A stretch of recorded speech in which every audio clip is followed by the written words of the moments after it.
come on into turn number 1.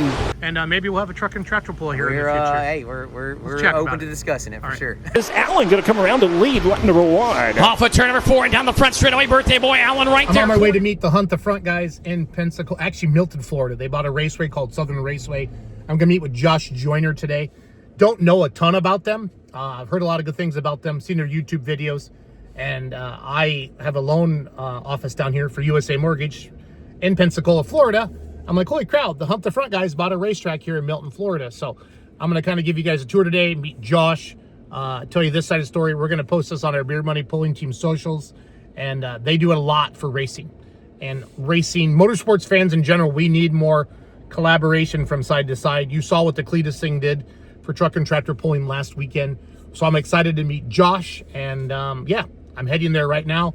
Just had coffee with Liz from my team over there off of Stewart Street, and I was at the Santa Rosa Chamber of Commerce meeting with a potential builder to help us in the mortgage business. So I'm going to flip gears. We're going to start talking about truck and tractor pulling again and motorsports and fun stuff like that. So heading to Southern Raceway right now.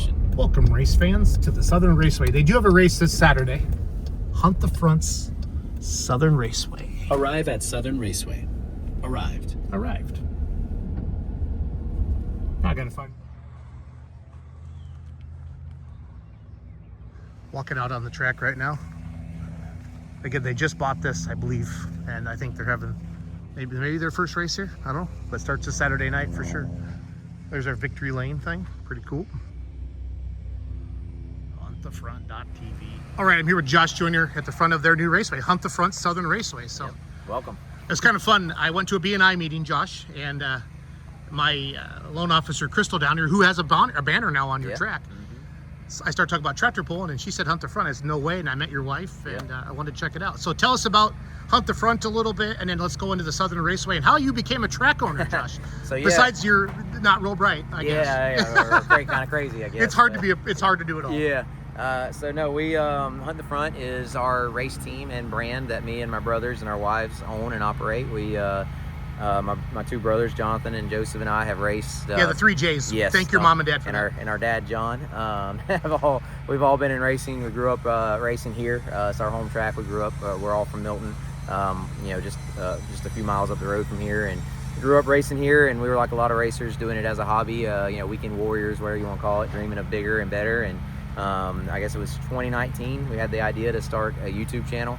Kind of documenting our racing vlog style videos about working in the race shop and going to races, and it took off and got real big, and we're over 150,000 subscribers now, do over 1 million views a month on YouTube, and that's kind of helped us launch into kind of doing our own race promoting and race organizing and live streaming. We have the Hunt the Front Super Dirt Series that travels around the Southeast putting on super late model events, dirt super late model events, and Hunt the Front TV, where we stream all that and other events.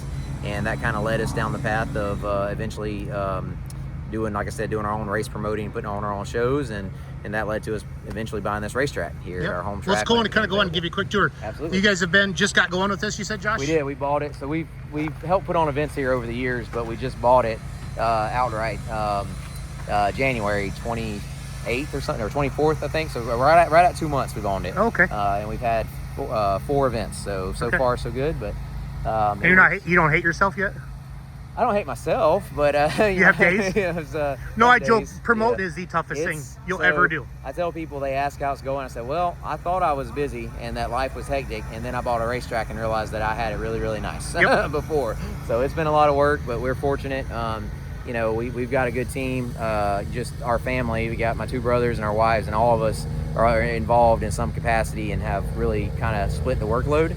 And then we brought on some people to help us out and really kind of delegate and do our best to make sure things get done so that we can continue to grow and revive the place. So the infrastructure was already here, Josh, when we got here? A lot of it was. It just needed a lot of work. Sure. But we've kind of taken what was existing, was already here, and just kind of revamped and improved.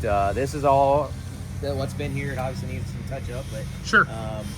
Nobody's going to judge you. Yeah, but we're starting where we can. If you come in here, I'll show you kind of what we got going on today. Well, tell you real quick, you see this area, we had a mobile home and an RV, fifth wheel RV were all parked back here. We had to literally had to tear down to get out of here. So is that like for people to stay at races? Apparently, I'm not sure what. They weren't really livable, so we just hauled them off.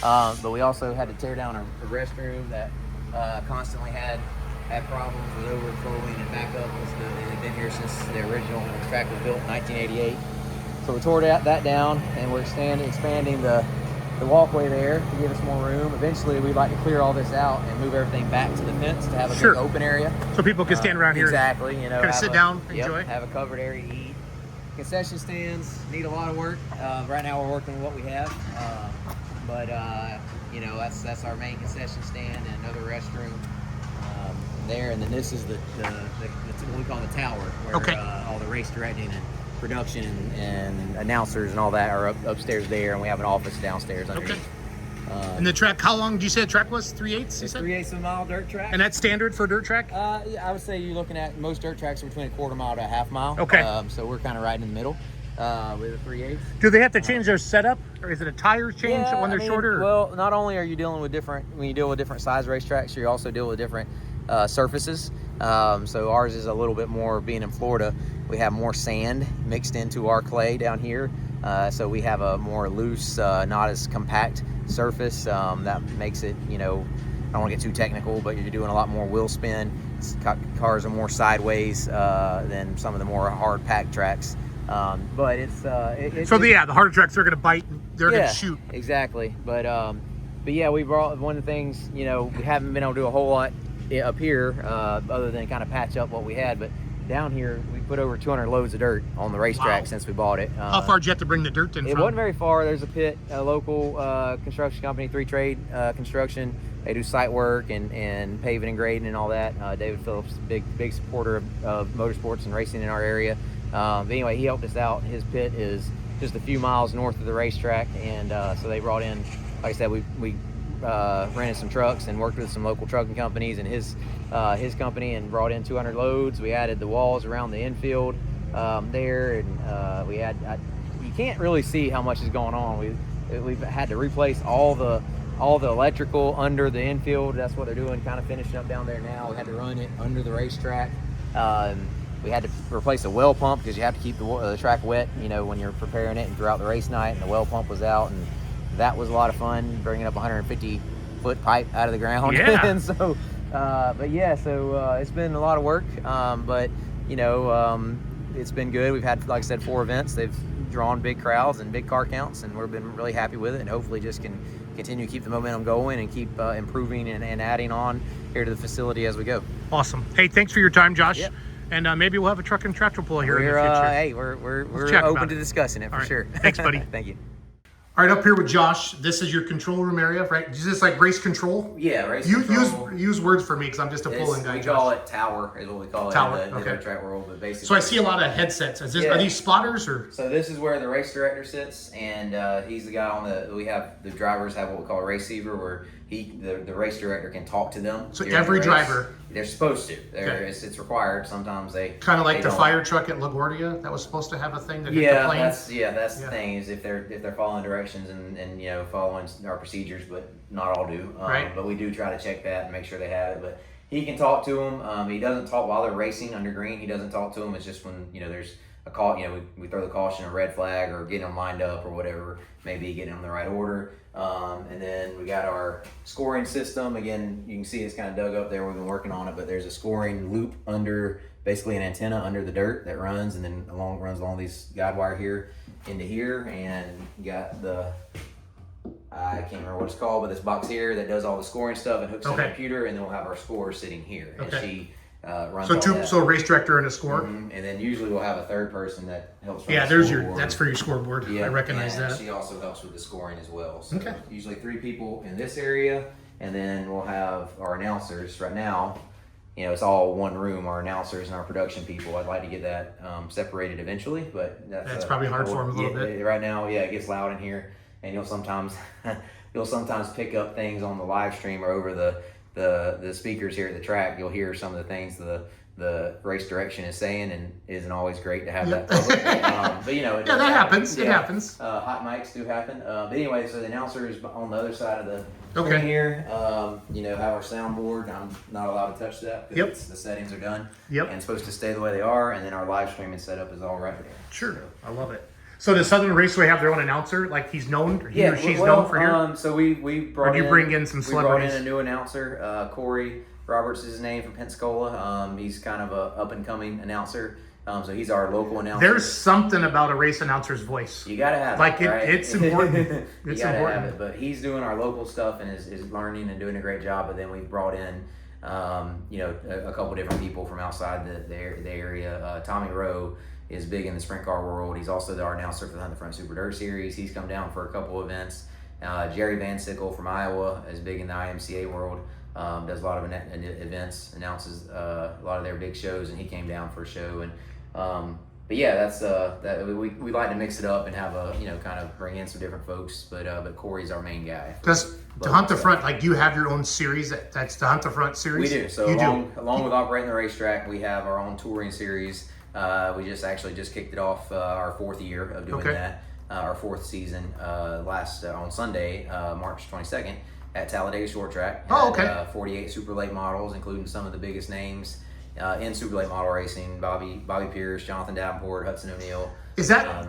And again, if I say something wrong, I don't care. But I want you to correct me. Is that right below like NASCAR then? A super late model? Is that the highest? It's so. Or how does racing work? In our world, you know, I would say dirt track racing itself is a niche of the broader motorsports world. Okay. And circle track racing, and in our world, in dirt track racing, your two highest level forms of cars is super late models and the 410 sprint cars. Okay. I would say the sprint cars are faster because they got the wing and they're lighter and everything than late models. But as far as popularity and participation and viewership numbers and attendance numbers, I would say they're pretty close to even. Super late models and sprint cars. You got the national tours. World of Outlaws has a sprint car series and a late model series. You got High Limit that Kyle Larson owns and just launched. That's a sprint car series, and you got the Lucas Oil series. So there's two national tours. So they're competing. Yeah, and our series is kind of a step down from that. Okay. Kind of we were southeast based. We do go to West Virginia this year, so we do get out of the southeast a little bit.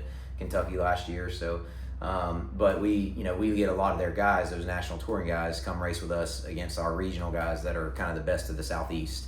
But yeah, so I'd say, I mean, I don't know if it's just a step down from NASCAR, but certainly you see guys like Tyler Reddick that's winning in all the NASCAR races right now. He came from dirt late models. Kyle Larson came from sprint cars. Well, it's kind of like sports is easy for me. There's minor league baseball, then there's major league baseball. And for racing, I didn't know how you get onto the big circuit. I don't want to say that we're a minor league system for NASCAR, because there are guys who are professional racers, plenty of them in our sport, that make a living racing and okay, so it's their full-time job. Yeah, there's plenty. They chase sponsorship. They can win enough money. Yeah, and sell enough merch. Okay, that's and important. All that. So yeah, there's certainly the potential to build a career, and plenty of guys do in our sport.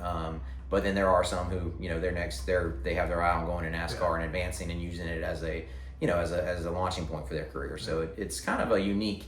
I don't know what to compare it to in the sports world, but it's kind of a unique system that we have and industry that we have. I just see a lot of action, with the streaming companies now, and I've seen a lot of attention on it. So it's something I want to learn more about. So yeah, well, we got a racetrack here. Anytime you want to come. Perfect. Thanks, Josh. Yeah.